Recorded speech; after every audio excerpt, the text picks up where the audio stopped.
And the track is record enabled, and it's rolling, and I'm rolling. There is the rolling. Let's zoom in. And you can see that I'm rolling. These are the little things I do before I start. Well, when I start, I hit the buttons. I look at the screen. I watch all of this stuff to make sure that the waveforms are recording for the James Arnold Taylor Podcast. Welcome to the James Arnold Taylor Podcast. Hey, announcer guy. Yes, James. Can you give me a little announcer-y kind of thing? Welcome to the James Arnold Taylor Podcast. And now here he is, the man with 3 first names, James Arnold Taylor. Thank you. You're welcome, James. I'll see you later. Not if I see you first. I never really understood what that meant.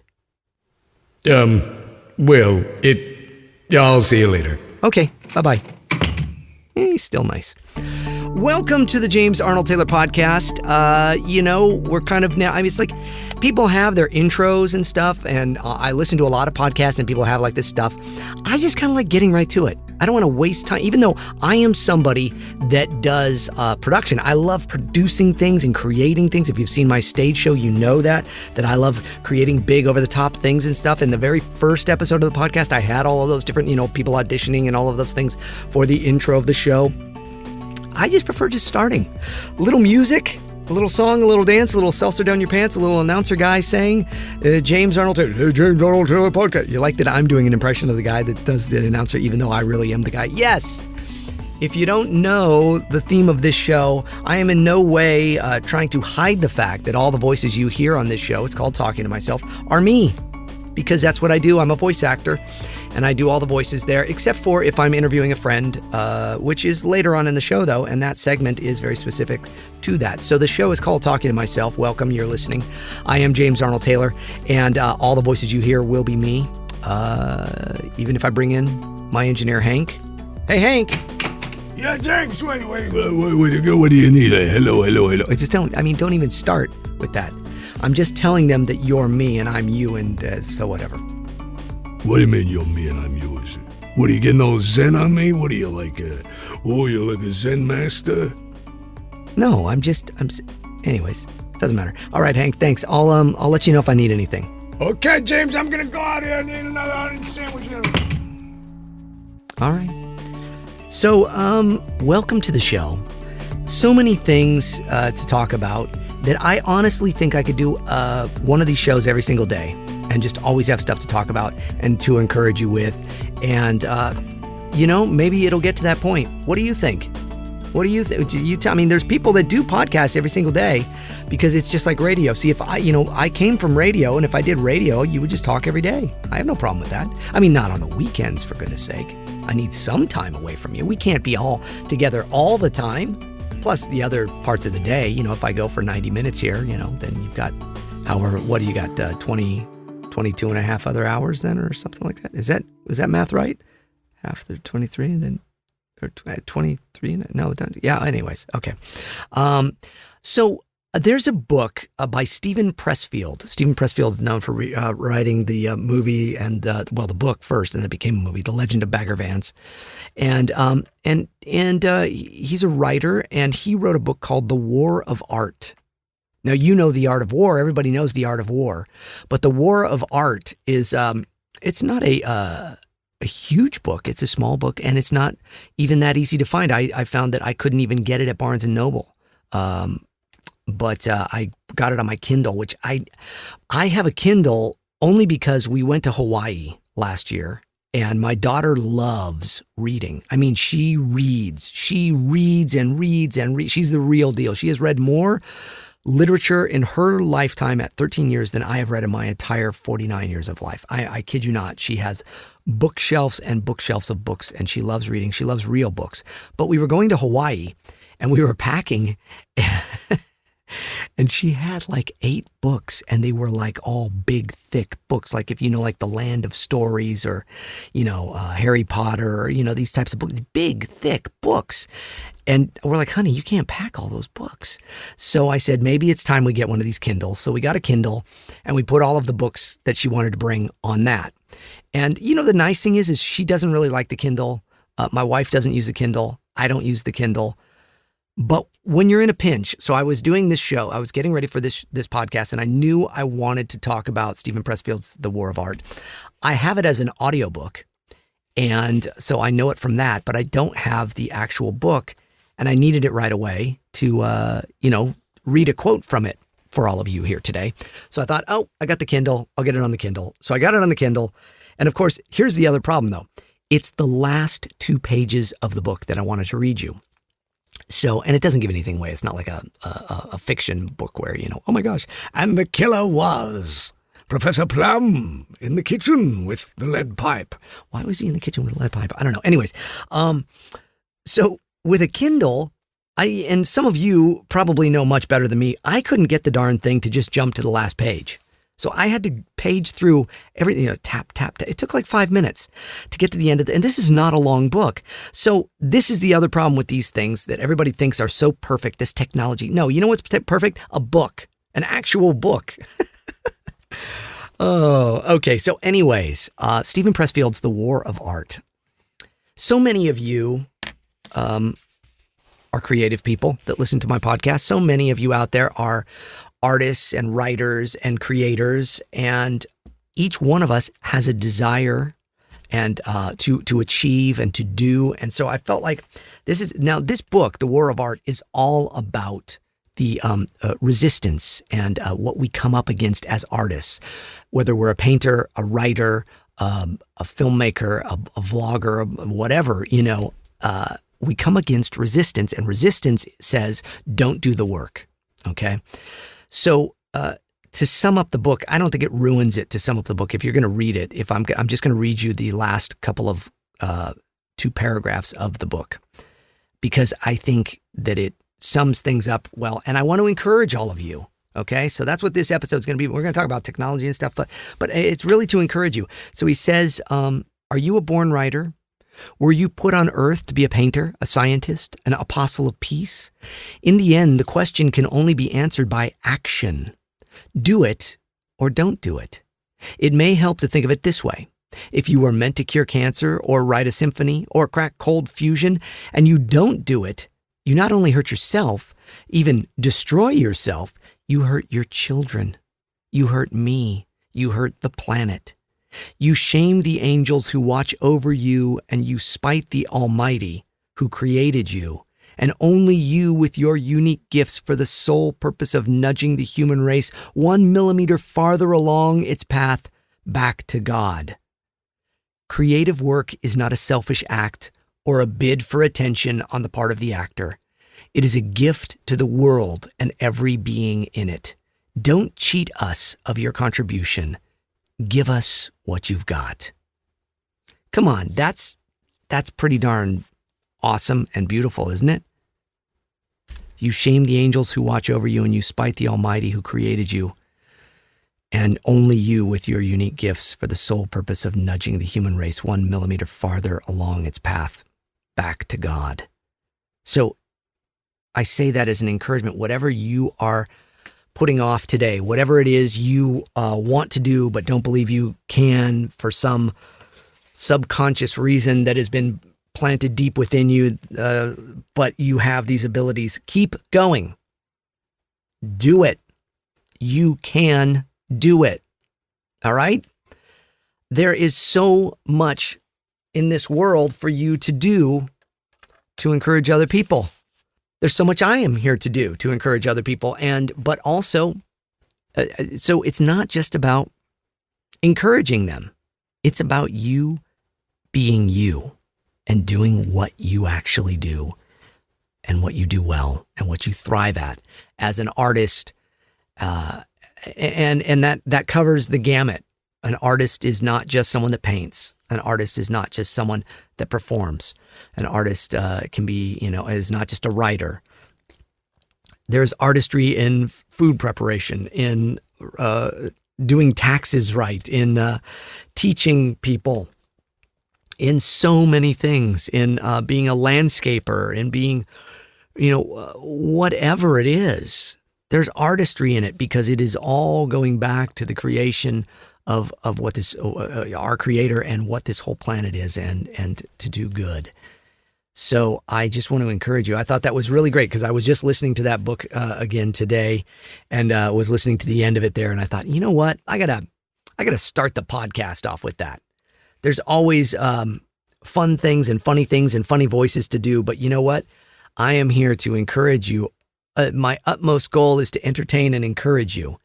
I, as an ambassador of inspiration, I think about that. Some of you that know my whole thing and have followed me for a long time know that I call myself, it's on my social media everywhere, I call myself an ambassador of inspiration. And I coined that for myself, probably 7 or 8 years ago. I don't remember exactly where or how it came about, but, people can be ambassadors for this, ambassadors for that. I'm an ambassador of inspiration, meaning because I think it came up after I did the first year of my stage show, talking to myself, which I did as Obi-Wan and Beyond at Disney World for Star Wars weekends. And it was a half-hour version of the show. But at the end of the show, I would tell my own personal stories. And that part, people could watch this entire show, but then they would say, my favorite part is the last 5 minutes where you don't do any voices, you just talk to us. So, and it's not to say they didn't love the voices and the fun and all of that, but the talking to people personally, one-on-one, saying, here's my story. I'm human. I'm looking at you. You're human. What's your story? I want to hear it. I want to be a part of it. I want to celebrate it. I want to experience it in some way in my life once you become fully realized within that and put that out to the world too. So, wow, I'm going very, very deep here today, right off the bat on the JAT show, on the JATcast. But that's the way I roll. And I think that's a funny expression, isn't it? That's the way I roll. I don't really roll anywhere. I walk. But anyways, no. So there you go. What is it that you are putting off today that would inspire the world? I want you to think about that. I want you to really think about that. I want you to image that. Can you do me a favor? Can you do me a favor? And yes, I am talking to you. So James Arnold Taylor here right now saying, hey, do me a favor. And that right now you say, okay, James, what? So, hey, do me a favor. I'm glad you asked. Okay. I want you to take the next 24 hours and hold in your mind a picture of you at your best, at your most desired. What are you the most desirous of being? That picture of you, be it in perfect health, be it doing the job you really want, be it in the relationship you want. I want you to picture that in your head and really get an image of that. If you need to stop the world, turn things off, and sit down for a while and really try to envision that, do it. It's important. Imaging is important. What is imaging? Well, imaging is imagining in your mind these things as you want to see them. Why is that important? Well, because scientifically they've proven that people that do this achieve more. And generally they achieve what it was they were imaging. Why? Because it gets into the subconscious. It gets into all parts of you if you allow it. And look, doing it for 24 hours when you think about it isn't going to do. You need to do this full time, man. You need to always have a positive look of yourself and who you are and what you're doing and how you're achieving in there. Okay. And you go, gosh, that's hard. I know. I know from firsthand experience. In fact, I am not accomplished. I am no like a yogi master guru of this, but I will tell you this, what I have learned from it, what I have done of it, it has worked. Now, before I was James Arnold Taylor, the voice actor that you know, when I was just Jamie Taylor, a little kid wanting to do voices and stuff in cartoons, I had a vision. I had a goal. I saw it very clearly. And you know what happened in the first, couple decades of my life? I achieved it all. You know why? Because I held on to that image. And even though stuff around me in the world and people and everything, I kind of, not to say I was cocky, but I had this image of, yeah, man, that's it. Unbreakable, undeniable. And then I got sick, and I lost my voice, and, and we had these lawsuits with the house we were in, and we lost a lot of money, and we went through a lot of things where I went through over a decade of being sick and watching my diet and allowing all of that to come into my life and break me down. You understand what I mean? In that these things become ingrained in us. They become ingrained in our subconscious, and then we own them, and then we believe them, and they become us when that's not actually us to begin with. That's the whole point. These things happen to us. We take it all in.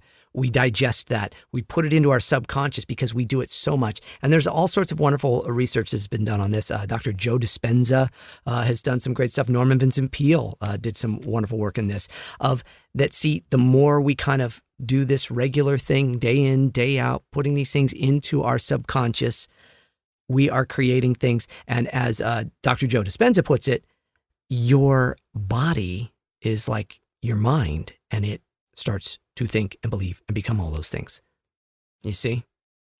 So then you roll into your 40s and you go, well, I'm the old man now, and and it's okay. That's how life is, and that's what happens.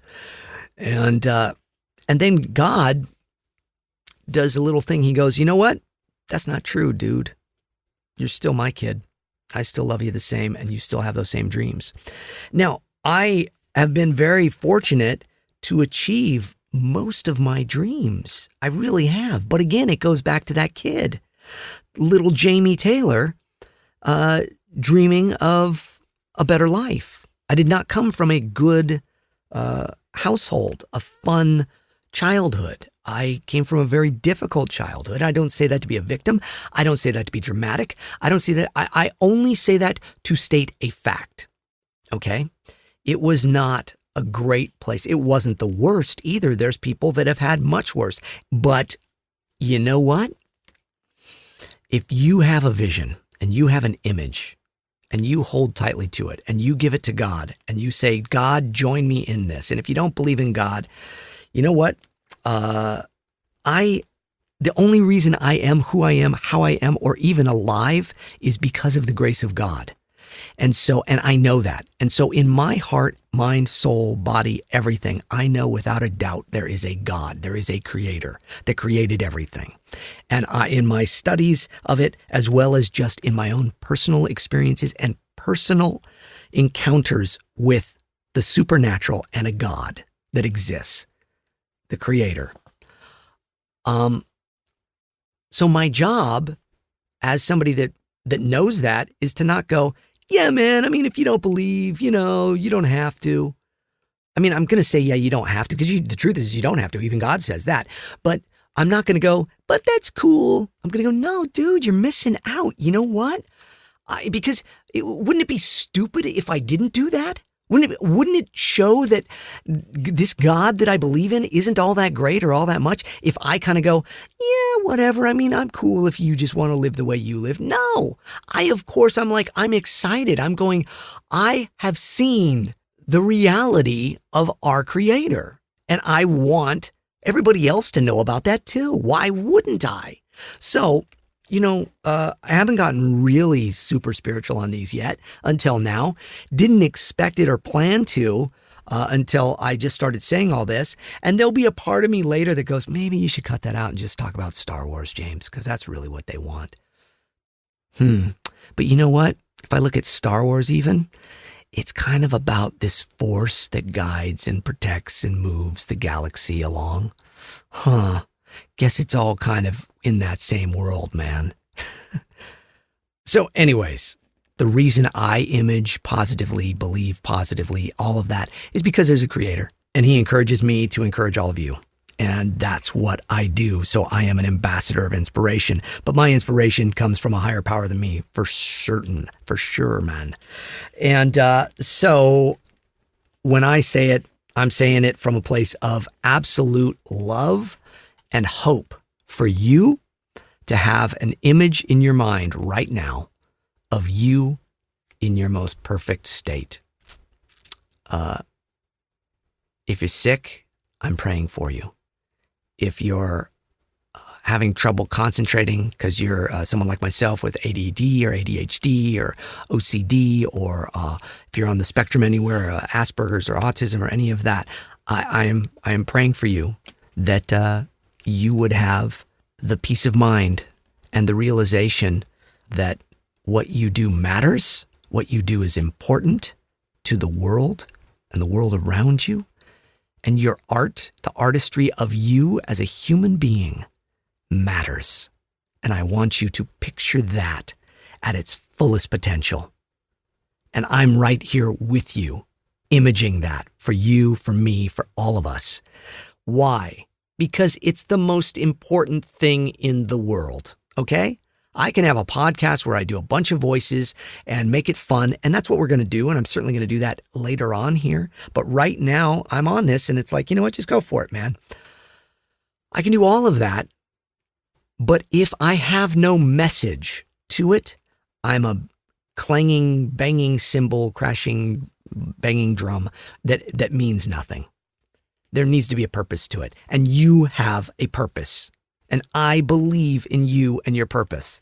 You go, James, you don't know me. There's thousands of people listening to this. How do you know? I am talking to you because it's just you and me right now. You got the earbuds in, or you're in the car, or at your office, and it's playing on your iPhone, or it's playing out a speaker. I believe in you. Why? Because that's the whole point. That's the whole point, man. It is about humanity. It is about doing great things. And it's, I didn't really have anybody that ever said that to me until God said it to me. So I want to say it to you, not because like I'm trying to say it to you, I'm comparing myself to God. I am not saying that in any way, but I am a voice for him. And he wants you to know he believes in you. He loves you. He needs you. And so do all the people around you. Even when you feel like they don't. Even when you feel like they don't like you. So it is a more serious, it's a serious James Arnold Taylor Talking to Myself podcast here at the beginning. But it's not. It's actually very joyful because the truth is, hallelujah, man, that is awesome. I want you to picture that. Hold that image. Who are you? What does it look like? What does it look like? I'll give you an example. For me, okay, I broke my foot. I got into running because my health was bad. So this last year, my health, so like 13 years of dealing with immune suppression and bad stuff from getting sick from toxic mold and losing my voice and all of that. Here's what happened. And here's what happens. And I'm not even talking on the spiritual side at all, guys. Okay. I'm talking about on the scientific, the neuroscientist proven facts of it. You get sick. Something happens to you. Like me, I got exposed to black toxic mold. Okay. Lost my voice. My voice is my life. I'm a voice actor. I do voices and others. I couldn't talk for like, it took a long time, but the first 3 months were really hard. Like, hey, everybody. Okay. That. I'm never going to be able to do this again, or Obi-Wan Kenobi, or just my regular voice, just speaking normal. Or Fred Flintstone, or The Simpsons coming up next on Fox. I was pretty much doing this guy. And then I was Hank. I was Hank. I was Hank. Okay. So here's what happens. Something like that happens, which is tragic and hard. And many of you specifically can be going, James, I've had even worse. I've had cancer, or I've had an ailment, or I've had, I was born with this, or I have that, or I've lost this person. So I'm in no way trying to go, woe is me. I'm saying we all have our things, So we have something that is really hard that happens to us, okay? Here's what the brain does. The brain is brilliant. The brain is amazing. But it can also be something that kind of works against us. So danger, danger, Will Robinson happens, right? Our brain says danger. So now James encountered something, a chemical, a toxin, a bacteria that is bad for him. So now whenever James is in a space that is musty or moldy or smells, what happens? James's brain says, danger, danger, Will Robinson. You're going to die. You're going to lose your voice. You're going to, all this is bad, bad, bad, bad, bad, bad, bad. So amplify that by 13 years of every time I'm somewhere, someone's smoking a cigarette, someone's sprayed perfume, cologne, bug spray, there's chemicals from plastics, new construction, you name it, okay? New carpet, formaldehyde, all of that. James's brain goes, that's going to kill you. You're going to lose your voice. You're in bad shape. You're sick. What are you doing? And my body goes, yeah. Okay. Fix it. What do I do? Okay. Oh, I got to eat this way. Okay. I got to eat very specifically this way. And now I got to eat that specifically that way. And I got to do this. And I got to maintain this. And I can't do that much this. And I got to stay within this little thing because I know this is my safety zone. And now all of a sudden, James Arnold Taylor, the guy that literally, again, came from nothing, man. I'm telling you, living in a 1-bedroom apartment with my mom, my brother, and my sister with no money and nothing and no chance and a high school dropout, turns his life into a very successful career where he is known all over the world as the voice of this character, that character, whatever. All of that, boom, gone. No, because I revert to boy in the plastic bubble. Don't hurt me. Don't take away. Don't, okay? So that's what the brain does. In all its brilliance, it perceives danger and it goes, whoop, and it throws that into the subconscious mind, and the subconscious mind goes, okay, got it. So now every time there is something that smells bad or whatever, or every time there is a place that is toxic, we go into danger mode. And that's what we do. Okay? We get hurt. And it could be a relationship. You could have a toxic person, because I had that as well in my life. I had toxic people in my life. So don't say this, don't say that, lift them up, do this, be the hero, be the performer, all of those things too, okay? You could be that. You could lose a job. Now I'm not worth anything. So every time any of that comes up, well, I'm never really going to get the right job anymore. I had the right job, but now and it doesn't matter. You could have been in a car accident. Every time I get in a car, now I'm going to be this. The brain goes, danger, danger, build up walls, put up walls. And then by the time you get later in life, the brain just goes, you know what? This is all I know. I just need to protect myself because I just want to survive. Even though actually some of the voices are kind of going, dude, boy, it'd be just better if you just weren't even around, right? I mean, and I'm getting real deep here sometimes, but I want to talk to every single one of you that ever feels these feelings, because I want to tell you they are lies. They are lies. Don't believe them. They're lies. Now, if you need to hear it from a place of authority or from somebody else, then that's why you're listening to this right now. So I can tell you those voices that are telling you, you can't do this, you can't do that, don't do this. It's a lie. Okay? Believe and see yourself as that person that is whole, strong, good for other people, not just yourself, doing good for the world and society, believing in something stronger than yourself, okay? I cannot make everybody believe in the God I believe in. I get that, okay? I get that. I'm telling you, I want you to. That was the whole point earlier, is to say, why wouldn't I want you to? If I didn't, then the God I believe in isn't all that great, James, But I can't make anybody do that, and that's fine. But don't just believe in me, because then when you get boxed in that corner, where are you going? Okay? There is something bigger. There is something greater. There is more to it. And you can break out of those things in your life that are saying you can't. You can. If a high school dropout that was born from an affair and was never supposed to happen, I wasn't supposed to exist. If I can come up out of a childhood where there was violence and drug use and manipulation and emotional turmoil and all of these terrible things, and I can be here in my recording studio in my nice home, talking on this beautiful microphone, telling people all over the world my story and doing little voices, and can become the voice of Obi-Wan Kenobi in Star Wars, the biggest franchise in the world, host the events for the biggest franchise in the world for many years. interview everybody possible in that world, know them all, be a part of that, be in all 5 of the newest or 4 or 5 or whatever, however many movies, 4 movies that have come out, as well as hundreds of episodes of Clone Wars and all of that, and then be Fred Flintstone, Tidus from Final Fantasy, Ratchet from Ratchet and Clank, Johnny Test, Huckleberry Hound, Spider-Man, Silver Surfer, all these amazing characters have this amazing career, this amazing life. If I can do this, you can do whatever it is that is in front of you that you dream of doing. You can.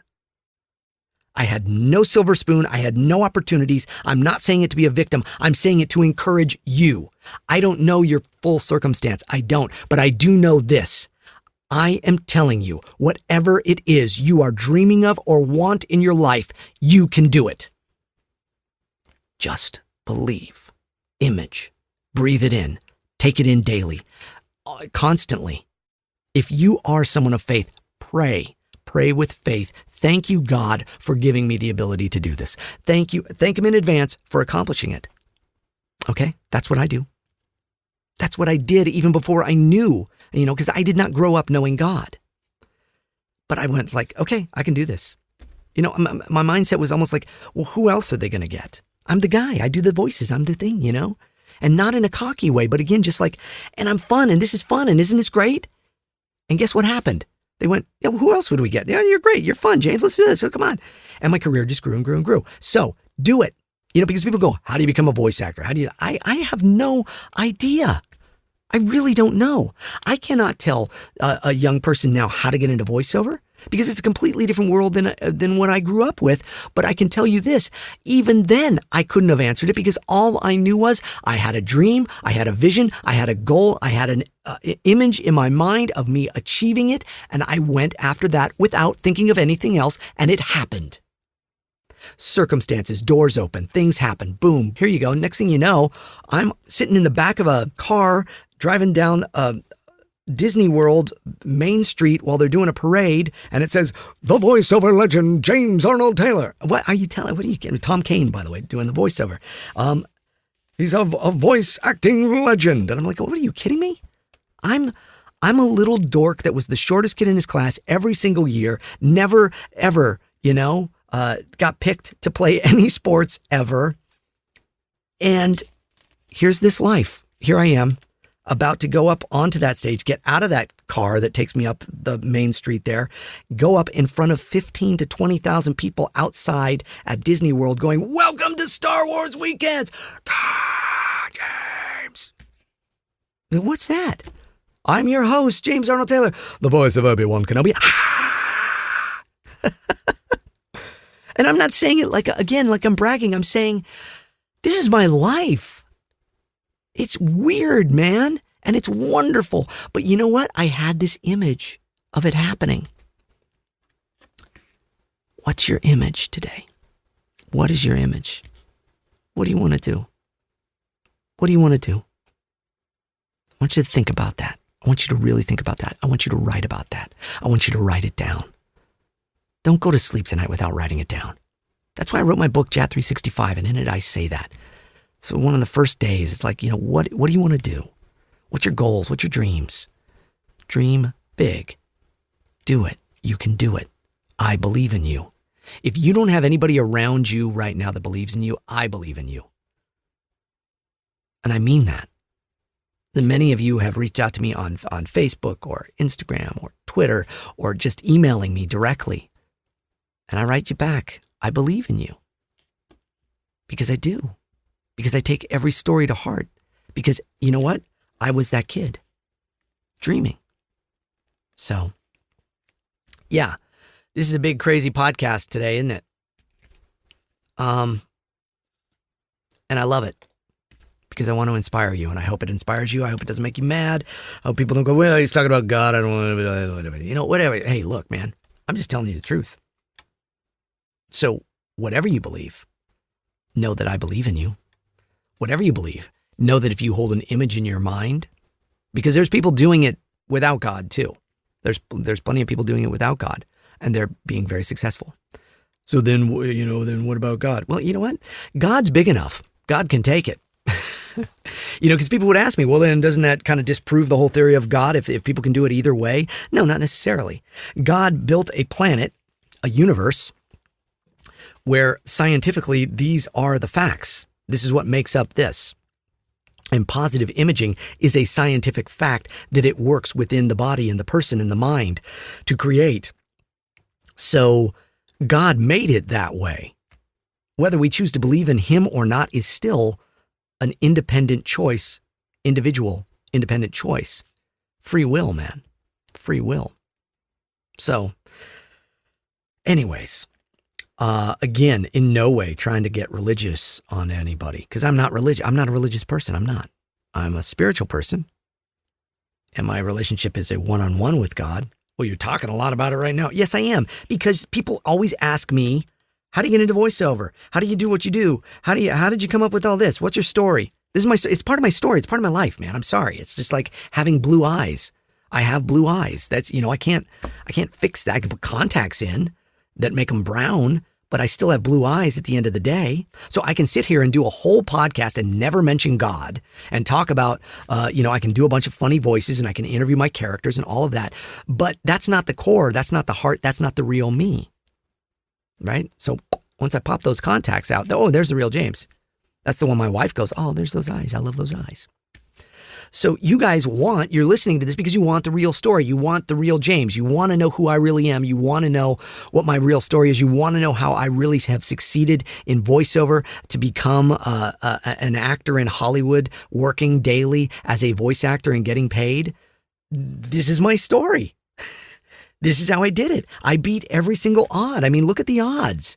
Look at the odds of high school dropouts making it. And, I don't say that like braggadocious or anything, because I'll tell you what, every time I hear that, because I'm on, I listen to radio or podcasts or other things and I hear people talk about, trying to encourage everybody to make sure they get their high school diploma or trying to encourage people to go to college and stuff. And there's always a part of me that kind of goes, well, hey man, I didn't do it. And so I don't say it like, if you're a dropout, you're going to not succeed. I'm just saying you do go against the odds if you do, but you can do it.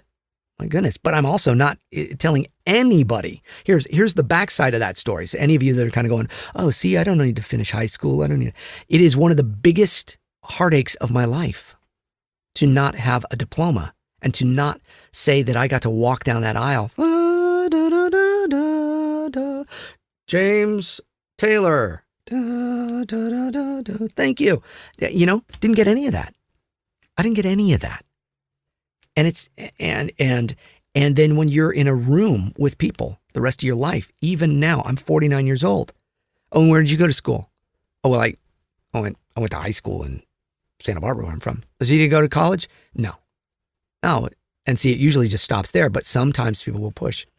So you just high school. So what, what was your thing? So like when you graduated, see, I could just go, well, I got into radio, but the truth is I didn't graduate. So and I'm somebody that always tells the truth. So if somebody goes, so after you graduated, I said, well, I didn't actually graduate. I dropped out after 10th grade and I got into radio and stand-up comedy and I pursued all of that.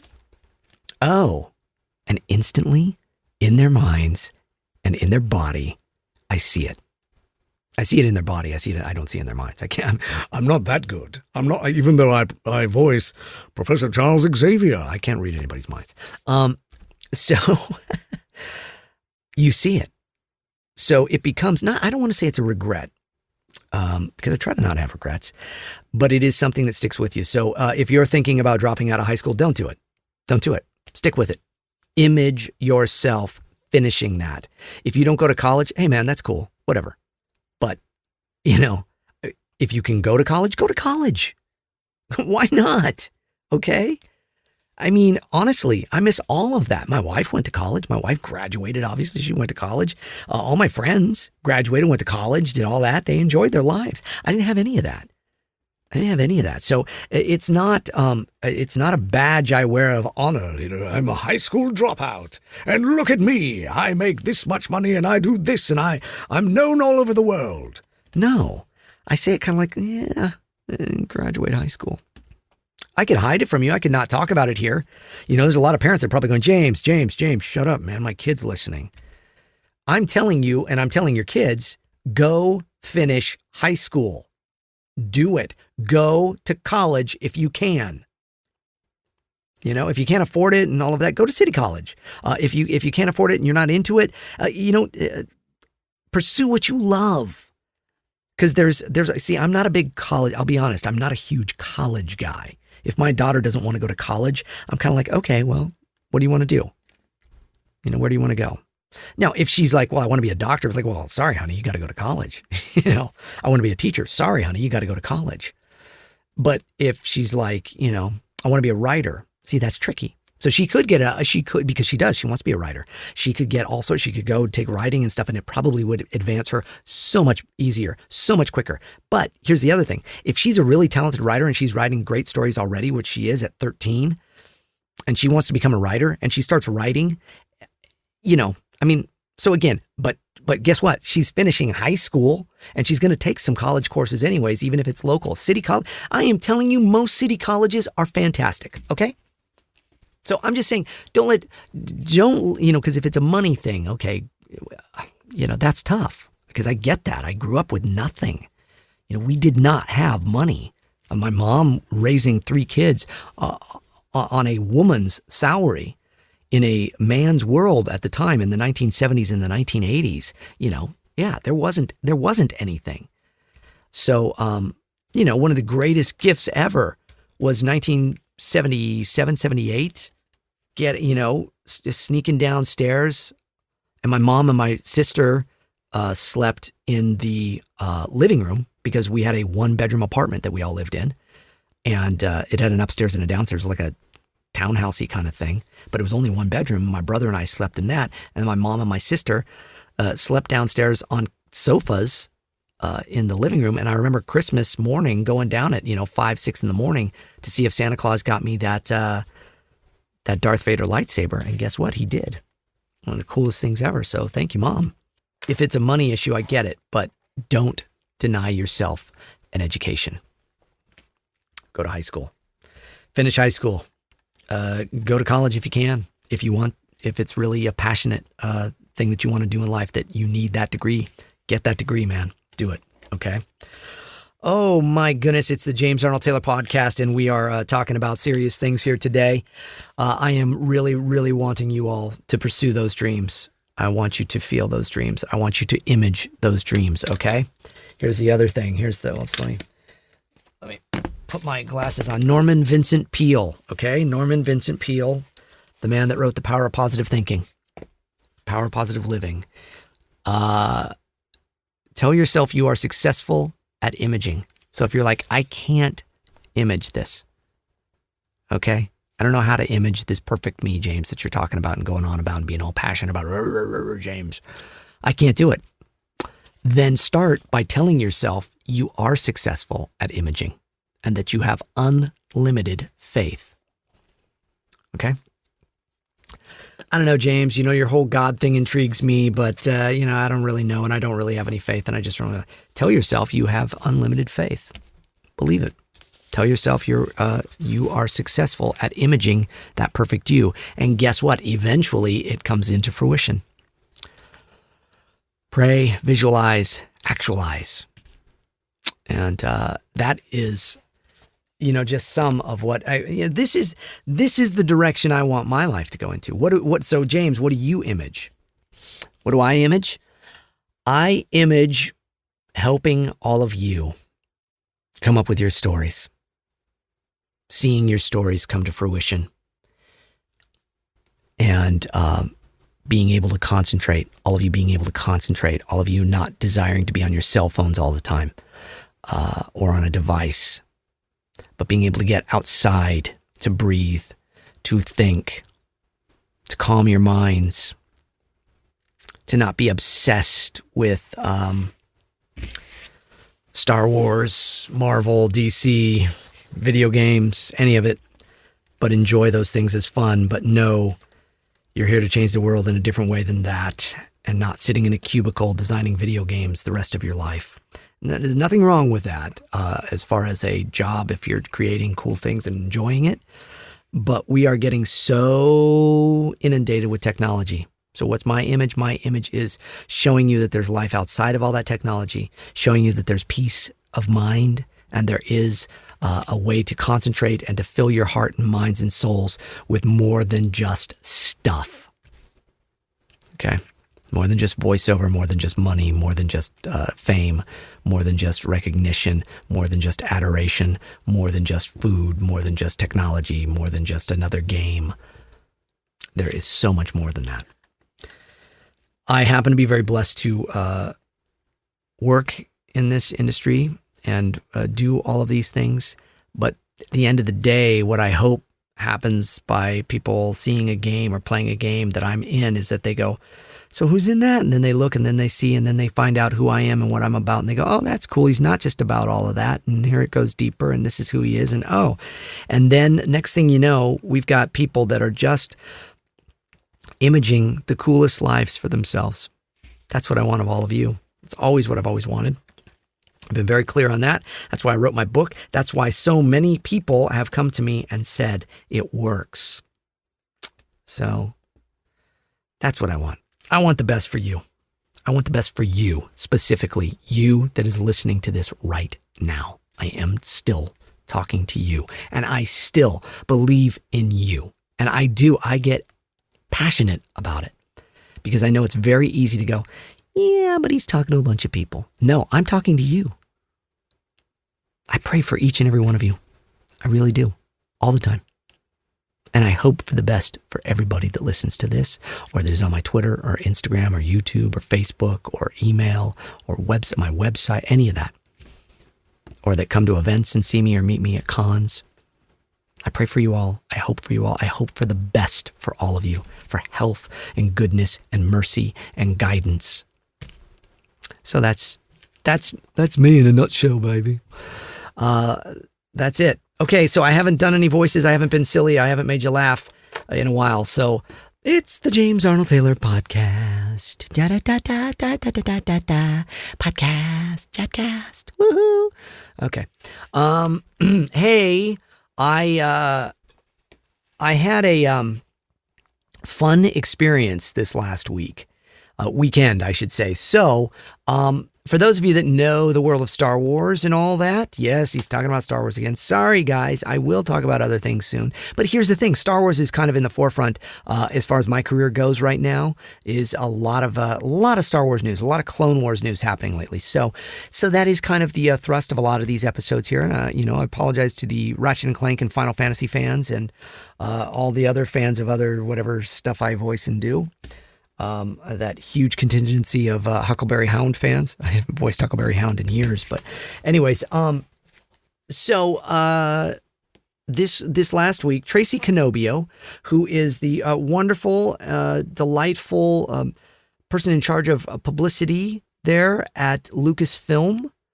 Tracy is lovely and wonderful and emailed me and my fellow Clone Wars castmates saying, hey guys, last minute, but there is this event going on up at Big Rock Ranch. Now, do you know what Big Rock Ranch is, everybody? Big Rock Ranch is George Lucas's facility, and it is where they used to make the Clone Wars. And it is just down the road from Skywalker Ranch, which is George Lucas's ranch where he has an inn, and then there's Skywalker Sound is there on the premises there at Skywalker Ranch, where all of the sound for pretty much every movie ever is made and mixed. And Matthew Wood, the voice of General Grievous and all the battle droids and everything, works there with David Acord and all, and they mix sound for all these fantastic movies and stuff, and then they get nominated for Oscars and things. And Skywalker Sound is at Skywalker Ranch, and that is down the street from Big Rock Ranch. But at Big Rock Ranch, they were going to have an event with George Lucas and Dave Filoni, showing Dave Filoni being the director of Star Wars: The Clone Wars, the TV series that I was on for many years as the voice of Obi-Wan Kenobi, for those of you that may not know and are finding this podcast for the first time. So there's going to be this event, Tracy says, and it is happening Monday. And today is Friday. I'm recording this. This is Friday, the 21st of September that I'm recording this episode. And this was to be on, let me look at my calendar. So it was the 17th. We were going to do the screening. So it was just, it was earlier this week, right? So she says, this is going to happen on Monday. Last minute, I know, because they sent it on like Thursday or Friday. If you happen to be in town and want to come to the screening, we're going to show 4 episodes of Clone Wars from the past episodes. Not new ones yet. Those aren't out yet. And George and Dave are going to do a Q&A afterwards. You want to come in and be a part of it. So myself, Catherine Tabor, and Ashley Eckstein, Ahsoka Tano is Ashley, and Padme Amidala is Catherine Tabor. The 3 of us said, yeah, man, we can do it. We'll do it. We'll do it. Let's do it. Okay, so we do it. So Kat and I get in Kat's car, and I drive us to Skywalker Ranch on Sunday. So we leave because we're like, oh, we want to go and stay at the inn because we hadn't stayed at the inn. So we used to, when we did the show, the Clone Wars and stuff, there were, probably like once a year we would get to go over there and hang out at Skywalker Ranch and stay in the rooms. And the rooms are amazing and the space is amazing. It is one of the most magical places on the planet. It really is. It's just beautiful, gorgeous. It is all nature. He has his own, farm, and they all the food and everything is grown there. And then the cattle and everything, and the eggs for the chickens, and all of that. It's all done there. It is a working ranch. They have their own fire department.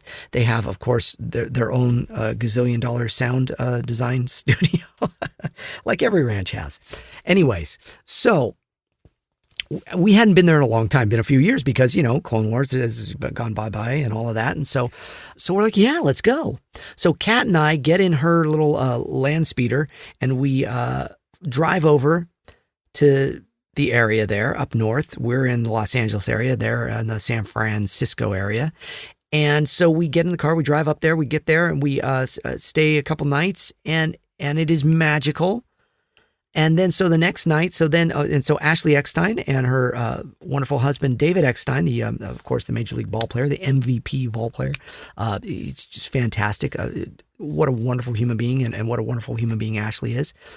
They show up because, of course, they flew, because they're like, you guys are nuts driving.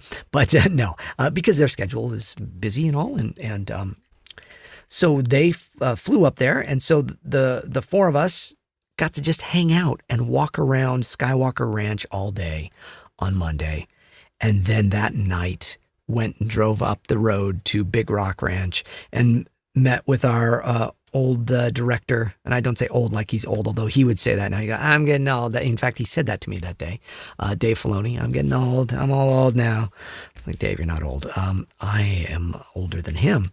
So, but I didn't say that because you know what? I'm youthful. Anyways, so we all go there. They've converted, the Big Rock is now being changed into like a conference center type place where they have, so all the offices that was where they made Clone Wars and stuff are now like rooms, like hotel rooms. And they rent it out to people for these big conventions and stuff. But I mean, don't get me wrong, it's bucks. It's a lot of bucks to do that. But, and that is a thing that George Lucas and his lovely wife have now put together to do, to encourage and inspire some of the big, world leadery kind of folks of the world, to help them become good, better leaders and people and such. And George Lucas is always giving. He's just giving and giving. So anyways, we go up there. We go to Big Rock. We see all the changes now because now it's almost like a hotel or something. It's kind of strange in that, but it's not where we all used to like kind of go and do Clone Wars. But we watch in the theater there some episodes of Clone Wars. And then Dave and George get up there, and David Collins, the fantastic, David hosts a lot of things at celebrations and stuff as well. And he's directed me in many video games and things, and worked at LucasArts for many years, and is a very talented voice actor, a very talented composer, has his own podcast called, I believe it was called Oxygen, about the music of Star Wars and John Williams and composing music for film and such. David is a very talented musician. He, of course, also voices Han Solo for many things. things and does the radio plays with Kyle Newman at Celebration and stuff, and where he plays Han Solo in that. So David sits down with Dave Filoni and George Lucas and interviews them after we watch 4 episodes of the Clone Wars. Which ones did we watch? Oh gosh, we watched one of the first. So we watched one from season 1. Let me pull. You know what? Let me see if I can figure this out. I'm gonna go on the internets here, the interwebs. Go to IMDb. So from season 1, we watched episode 5, Rookies. Okay. Then from season 2, Landing at Point Rain, also episode 5. Then we watched Monster, where they create Darth Maul. And then the last episode we watched, The Jedi Who Knew Too Much, episode 18. Oh man, I got to tell you what, watching all of these from each season and seeing the growth of the animation, all of our acting, the storytelling, the movement, and sitting right next to Ashley Eckstein, Catherine Tabor, and Dave Filoni while watching it all and kind of taking it all in, and in between each episode, kind of muttering to ourselves, "Oh, look at that!"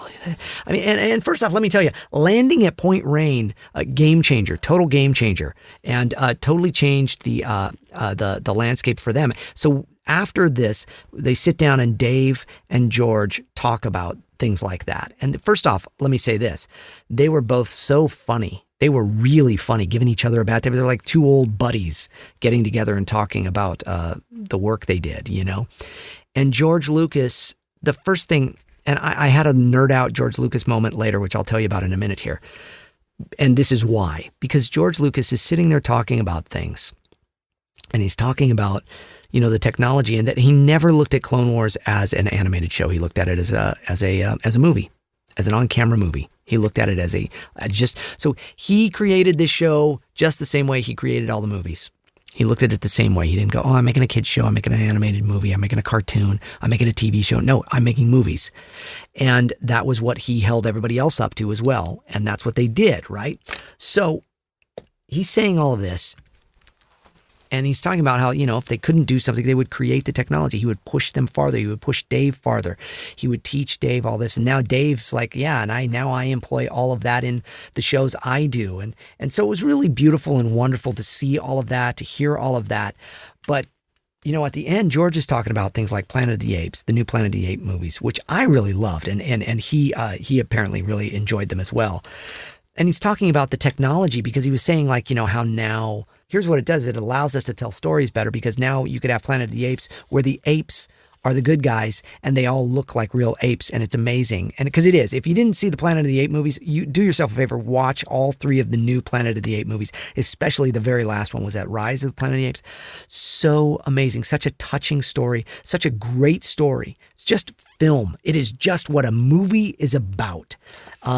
And the fact that the technology allowed it to be to where these apes just exist as we watch it is phenomenal. And so that's what he was saying. It was like, this technology has allowed us this. And I wanted to scream out while we were sitting there listening to him talk, but that's all because of you, George. Because you pushed the barriers, you pushed the limits, you pushed everybody in Hollywood and outside of that in filmmaking and the whole art of filmmaking to strive to become that.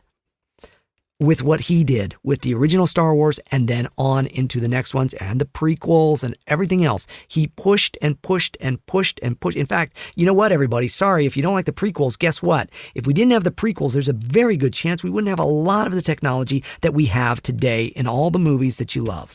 The Marvel movies, the Lord of the Rings, all of these things. If you didn't have those prequels, and George putting his money down to create that and make that happen, then you don't have all this stuff.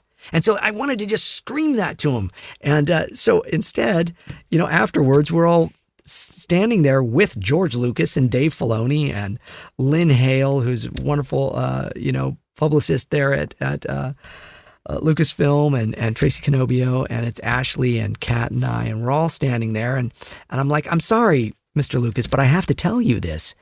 You were saying all of that about technology, but We only have this technology because of you. And I kind of I totally nerded out, and I'm like, it's all you. And he gives me this surprised look like, oh my gosh, like this guy's losing his mind. But I was like, so thank you, because we wouldn't have had it without you. And I don't feel like enough people tell you that, but it's because of what you did to push the envelope. So thank you for what you do. And I go, and I'm not kissing up.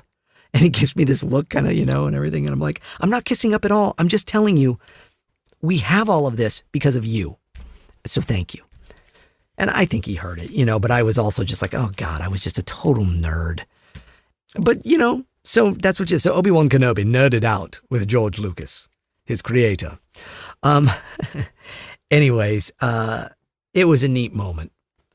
Nonetheless, and that's not the first time I've met George Lucas, that was like the fifth or sixth time that I've been there talking with him and such. But, it's like, I just had to tell him that because I don't think the world sees it enough. And watching him talk there that night and just seeing all of that and how he has always just pushed the envelope. Oh, you can't do that in a cartoon? Oh, you can't do that on a cartoon that's a half-hour TV show? Well, we'll do it then. Oh, you need money for it? Well, okay, here's the money. Let's do it. That's, it's not just about money, but it was his vision. Because he didn't always have that money, but he's always had that vision. And he's always pushed it, and he's always done really wonderful things with it. So the whole world is blessed by it. So God bless George Lucas, and thank you, Mr. Lucas, for letting us come up to your ranch and watch those episodes with you, and to hear and see you and be inspired by you. I am an absolute fan of his, not just because of Star Wars, but as an innovator, as of what he has brought to the world, and it's pretty darn cool. So, and he is constantly giving to charity and constantly giving to create bigger, better things for people. So kudos to him and to his wife and to his family. Thank you for what they do.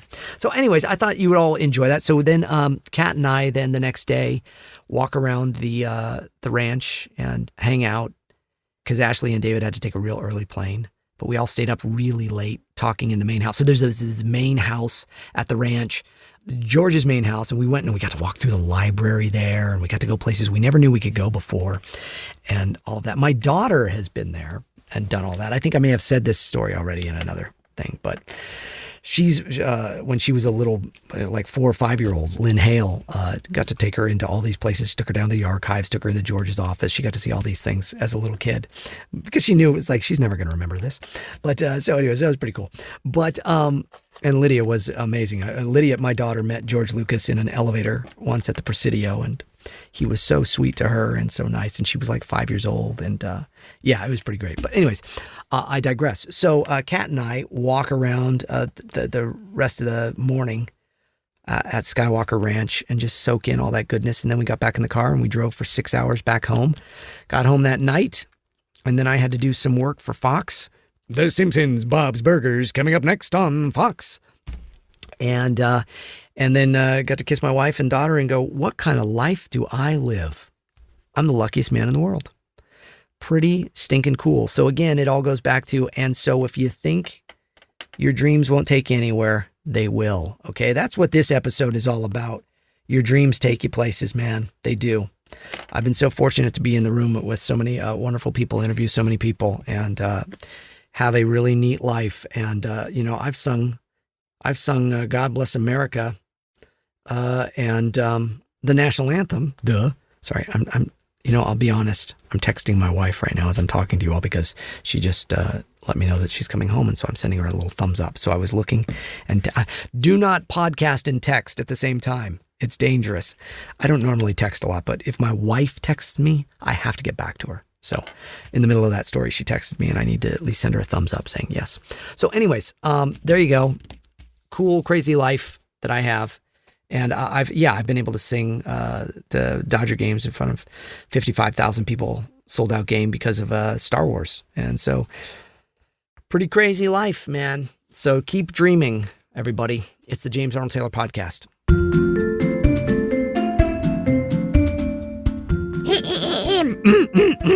Really? Are you going to start doing that again? I am preparing.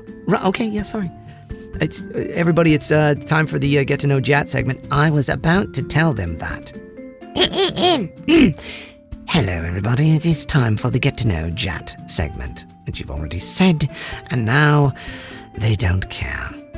I'm Reginald Blythewood III, your host for Get to Know Jat. Thank you, Reggie. Reginald. All right, so Reginald, what's your big question so everybody can get to know me? The thing is on this episode, I don't know if you were listening. Yes, I was listening earlier. I thought that was great, James. I will say that. You know me. You know I always think it's great when you're honest about everything. Right. Well, so I was. I wasn't just doing voices and joking around. I was being really sincere and honest in this podcast about people and their dreams and imaging and all of that. Right. No, I know. It's great. Right. So anyways, so maybe you have like a lighthearted topic then, because we've already got kind of deep. Do you have something? Let me see. I mean, I think it's not a bad idea. Let's see. Oh, yes, right. What's the perfect meal? What's the perfect meal? Right. For me? Yes, of course for you. Oh, perfect meal for me is something that most people are going to go like, oh, really, James? And but it is. It is brown rice, steamed vegetables, probably broccoli, cauliflower, kabocha squash. If you don't know what kabocha squash is, you're missing out, man. It's a Japanese pumpkin squash, and it is delicious. Some greens, like maybe kale or collard greens, steamed with a little sea salt and olive oil, and then a protein. Be it a little thing of like lentil beans. Ooh, yeah, lentil beans are pretty darn good. I think that would probably be, that would be it. Yeah, that would be my perfect meal. Yeah. And here's the lovely thing. That meal is so easy to make, and it's so delicious and filling and satisfying, and your body loves it too. Right. I think that's wonderful. I'm, of course, British. At least you tell everybody you are. I don't know what that means. But anyways, so a lot of our food is not always the most healthy and all, but I've been here now in the States with you, and we eat together, and you're like, try this. Right. Stop it. And I have to tell you, eating healthy can be easy, it can be affordable, and it can be quite simple and delicious. Well, that's great, Reginald. I love that you find it to be that way. Here's the thing I tell people with that meal. Cook some brown rice. Go get some, if you can get some organic brown rice, that's pretty great. Your grocery store should have regular organic brown rice, but just regular brown rice even. Not white rice, okay? Brown rice.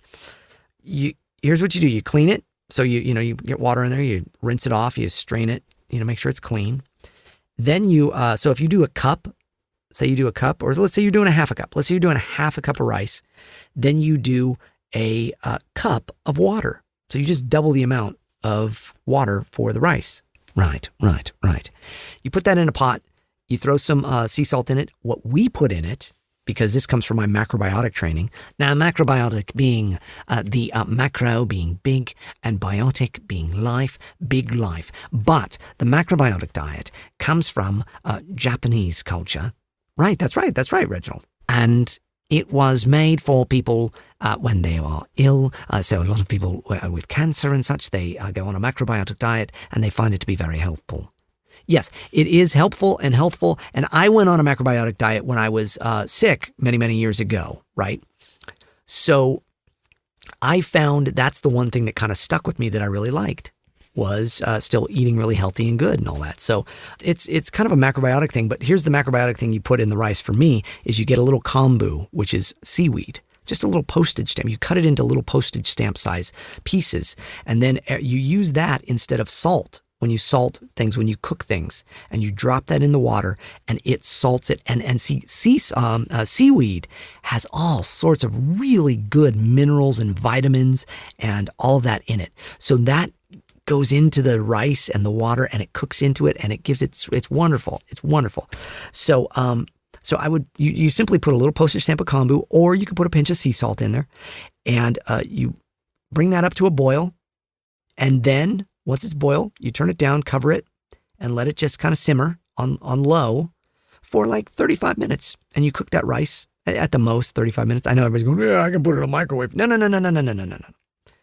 Just, take your time. Because while you're cooking the rice, then you go to the fridge, you pull out your broccoli, you pull out your cauliflower, you pull out your kabocha squash, you cut it all up, you wash it off. Well, you wash it off, then you cut it up. And then you prep your steamer. So you get a steamer basket. And you can get those anywhere. Those are easy at the grocery store and stuff. They sell little steamer baskets. And you put all those veggies in the steamer. Now, here's the trick to steaming vegetables, everybody. Because you go to a place and you ask for steamed vegetables, or most people get it, and they're like mush, and they're dark, and they're bleh. No, here's what you do. You do it in segments, and you have to know which vegetable cooks faster and which doesn't. So if I have, like I said, cauliflower, broccoli, kabocha squash, and collard greens, say, okay, first one I put in, so I start the steamer.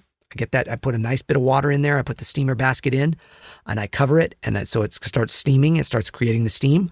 Then Reggie, you're not saying anything. I'm intrigued. I'm just intrigued, listening. Just go. Tell us. Good, because there's really not much for you to say in this. Right. So that steamer basket's going. Now I take the kabocha squash, which again is a Japanese pumpkin squash, and it's really sweet. You think of pumpkin and like most people will eat a pumpkin, right? Right. And you have to sweeten a pumpkin when you make pumpkin pie and stuff. Right. Well, this is not the same thing at all. This is almost more like a butternut squash, but better, tastier, sweeter, lovelier. So you cut open this kabocha squash, and you can eat the skin too if it's organic. If it's not organic, cut the skin off.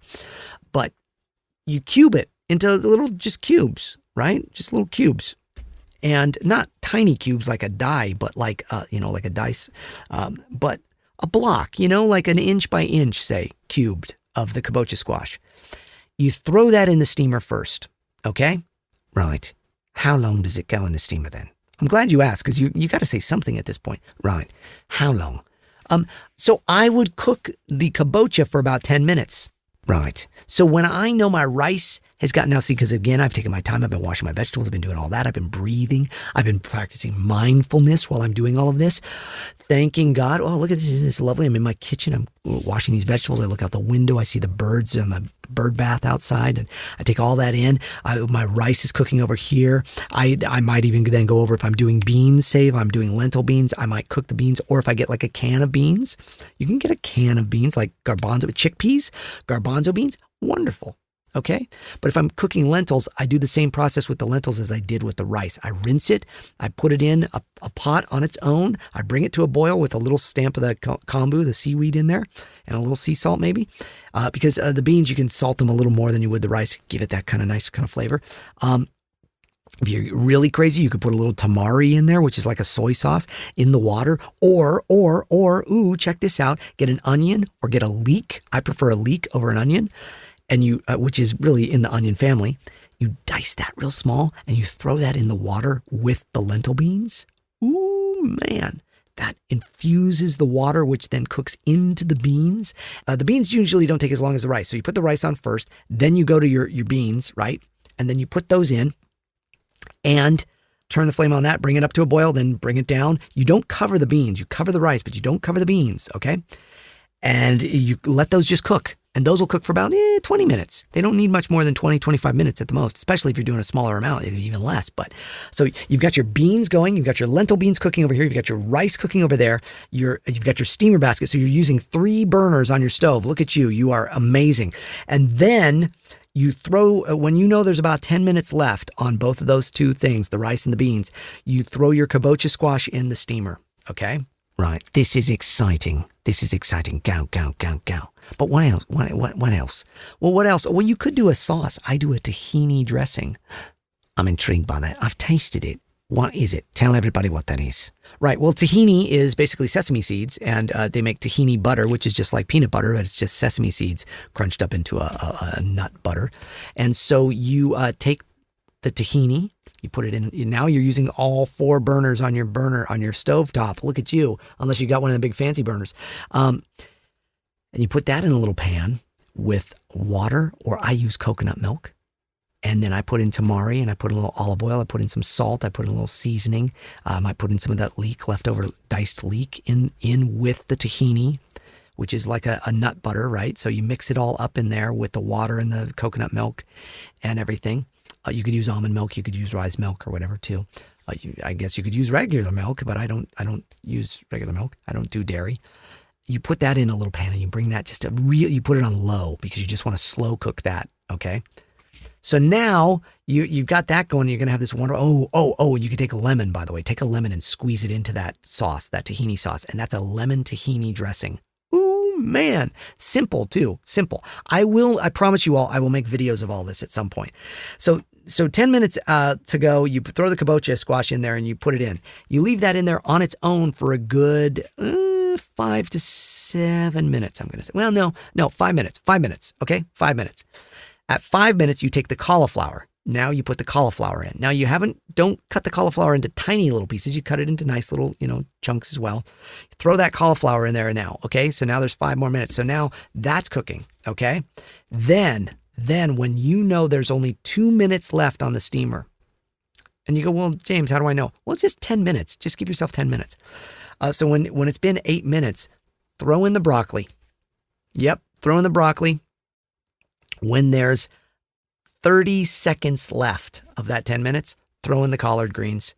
Then throw them in, leave them on for 30 seconds, turn the burner off, turn the heat off, keep it covered. Let it sit for a minute, maybe a minute at the most. Then you take your rice, take your beans, you put all those on the plate. Then you take the lid off of the steamed vegetables, you bring it over, you set it down, and now you have perfectly steamed vegetables, each one within its time period. Because if you throw all those vegetables in at once, the broccoli is going to turn to brown mush. The collard greens are going to turn to mush. The cauliflower will too. The kabocha would be the only thing worth eating, and then it's all in with this mushy blah. But if you do it the other way, you've got nice, crisp, vibrant, green, beautiful green broccoli, beautiful green greens. The cauliflower is nice and bright and vibrant white, a little crunch to it, really nice. The kabocha is nice and soft and sweet, like a yam. It's like a yam kind of. That's the thing. So you've got the sweet with the regular veggies. You put some salt on there. You put some olive oil on there. You throw some of the tahini sauce over there, and then you put it all over the whole thing. You put the tahini sauce over the whole meal. Bing, bam, boom, there's my ultimate meal, Reginald. Right. I'm going to guess most people are not going to like that meal.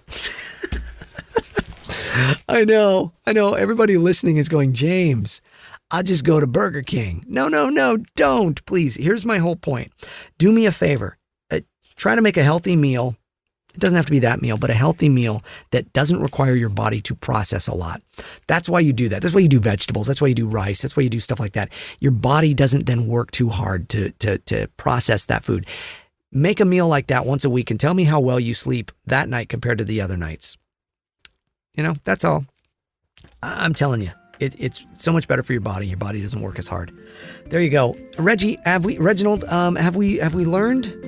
Right. I think this particular episode of your show has been brilliant. I think most people are going to go, well, he didn't really talk about the Star Wars as much, although he did talk about it. He didn't really talk about voiceover, although he did talk about how his career was made and what he does to image and do all that.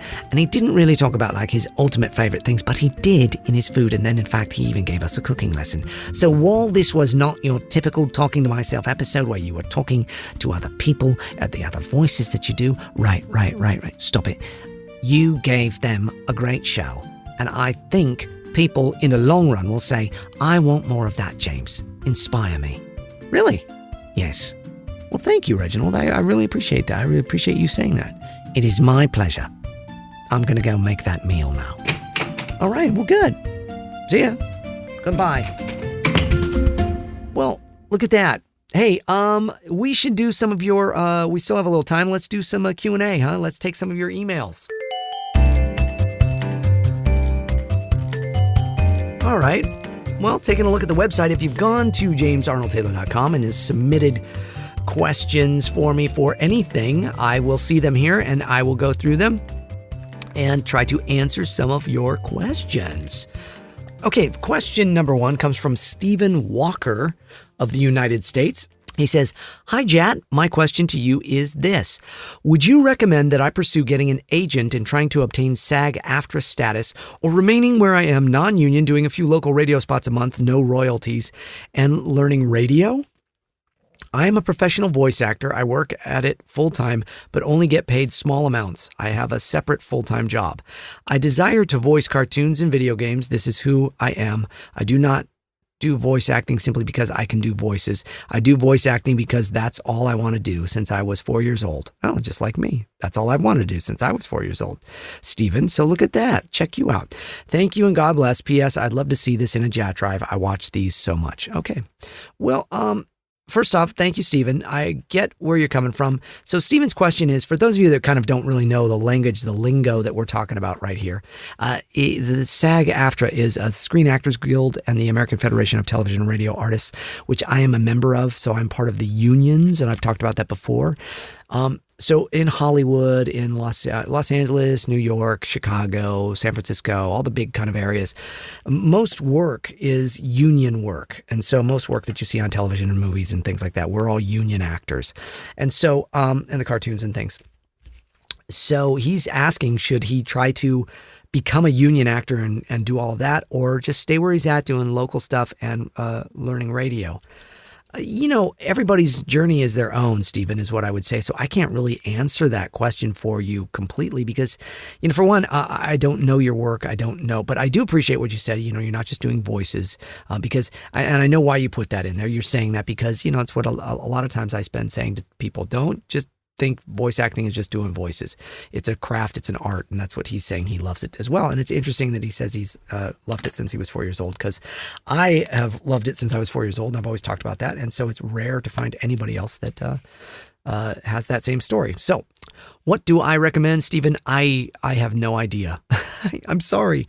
I mean, I think that if you really are passionate about this, then you try to pursue it and you get your demos out to agents out here, and you see what you can do, because that's if that's your vision, that's your dream, that's your goal, you got to go for it, just like I've been talking about in this episode.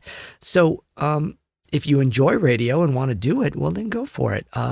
But if you're saying, should I settle and do radio, or should I pursue my dream? I'm going to tell you to pursue your dream, but know that may not be the easiest thing in the world, and there's going to be a lot that gets in your way, and there's going to be there's a ton of people that want to do it. But if you can do it and you believe it, then go for it, my friend. Go for it.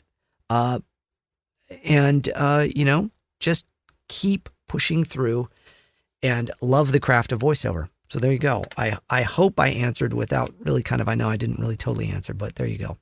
All right. So let's go to one more. We've got time for one more. This episode went a little long, but we've got time for one more question. We'll do one more. This is from Aaron Priest. Aaron Priest of the United Kingdom. Hello, Aaron. And you spell your name a little differently. Aron. And Priest, like Greece, but with a P. So I hope I'm pronouncing everything right there, Aaron. All right. So Aaron says, loved both. Hi, James. First off, I love both versions of the Clone Wars and find your performance as Obi-Wan to be absolutely stellar. Both versions, meaning the micro series and then the show that you all know and love. So I played Obi-Wan Kenobi in both of those. I find you really brought life to the character in all media, from the video games to the shows. However, my question relates to Plo Koon. Well, good. I don't get a lot of Plo Koon questions, so that's very cool, Aaron. What do you got? Let's see. It says, I was curious to know how much of the distinct muffled voice of Plo Koon is yours, and if anything was dubbed in the studio. Puts an effect to muffle the voice. The effect, okay. And if it was 100% you, how hard was it to maintain said effect? Thanks for reading, and take care, Aaron. All right. Well, thank you, Aaron. I appreciate that question. The voice of Plo Koon is, of course, primarily me, yes, but Matt Wood, the genius sound designer there at Lucas Skywalker Sound that I was talking about earlier, did do a little effect. He had created what he called the Plo Koon mask effect, because, of course, Plo does speak through a apparatus. And so there is this kind of sound that's put in. And, but here, so Plo Koon unaffected sounds like this. Koto ya. Hello, Ahsoka Tano. Good day, Master Kenobi. Good day, Anakin Skywalker. May the Force be with you. So it's essentially Ian McKellen. That's what I'm doing. I'm doing an Ian McKellen because that was director Dave Filoni's direction to me. He had one word. He said Gandalf. Give it to me as Gandalf, James. So everything I did was always pretty much in this vein. This is where I would think, and this was the mindset I would do. So now they would get that, and they did pitch it down. They would pitch it down 1 or 2 steps. So they would pitch it down, and the voice would then come down into here. Koto ya. And then they would put this mask kind of sound, which was kind of a chorusy, flangey kind of, spacey kind of sound that put it all on. And I do that whenever I do his voice here in the studio. I put those effects on it as well, and pitch the voice down just a little. But here's the funny thing. Funny little story about it first. When we did the first season, I was doing everything right up in here and very Ian McKellen and all of that. Then I watched that season. And when we went in to do the second season, I was so used to hearing Plo down lower and doing all of this, I started doing him more like this. And I naturally pitched my voice down, which Matt Wood then was like, James, you're killing me.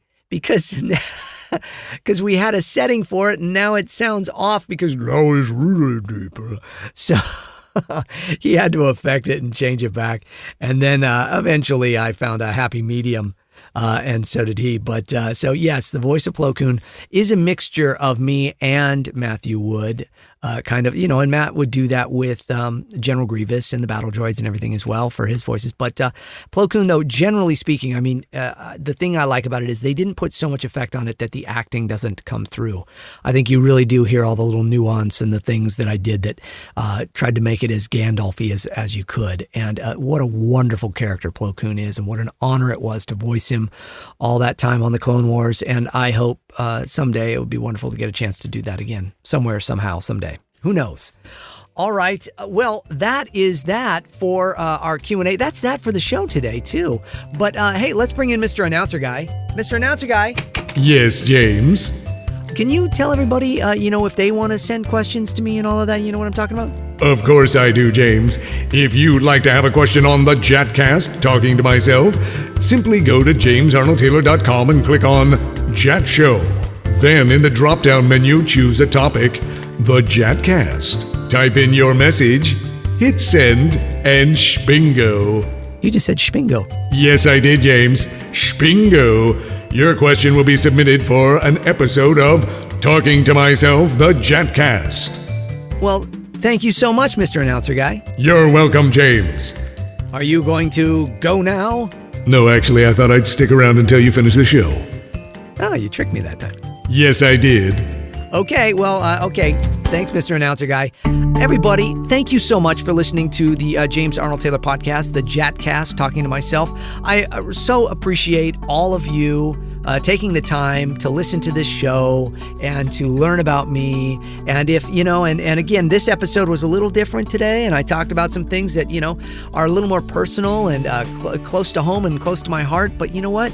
It's because I love you all. I pray for you all. I believe in you all. And I just hope that all of you would come back again next time and listen. We'll do some fun stuff next time. We'll talk about Ratchet and Clank, and we'll talk about Final Fantasy and some other things. And then there'll be all sorts of other characters here, just like Mr. Announcer Guy here, right? That's right, James. I can't wait for the next show. Ooh, I'm giddy with excitement. Okay, that's great. So thanks again, and join me next time on Talking to Myself, the James Arnold Taylor podcast. See you later. Bye-bye. Say goodbye, Mr. Announcer Guy. Goodbye, Mr. Announcer Guy. I see what you did there. Oh, read the little ending disclaimer stuff. Whatever you say, James. Talking to Myself, the James Arnold Taylor podcast is a production of Yumiko Inc., recorded at Chat Studios. Engineered, written, recorded, and produced by, you guessed it, James Arnold Taylor. All voices are parody and should be construed as entertainment only. All music and sound effects used with permissions and licenses through Backtracks, Digital Juice, Production Tracks, and Partners in Rhyme. James Arnold Taylor's Talking Myself, the podcast, copyright 2018, all rights reserved. You do that so well. Thank you, James. Goodbye. Bye-bye.